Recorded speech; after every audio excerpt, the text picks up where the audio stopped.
Merhaba herkese. Bu benim ilk gelişim Dubai'ye. Gerçekten bayıldım bütün şeye. Merhaba arkadaşlar, yepyeni haberlerle karşınızdayız. Elçin Sangu ve sevgilisi hakkında şok eden iddialar. Beni evimden aldırdılar. Sosyal medyada hesabından Sihirbaz Bayan adıyla gezi videoları çeken Ceren Yılmaz, Elçin Sangu ve sevgilisi Yunus Özdiken hakkında şok eden iddialarda bulundu. Yılmaz, ikili tarafından işinin engellediğini dile getirdi.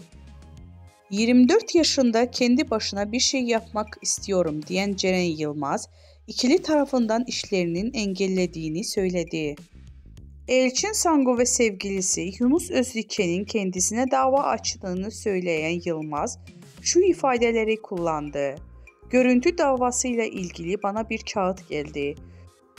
Türkiye'ye çağrılıyorum ifade verebilmem için.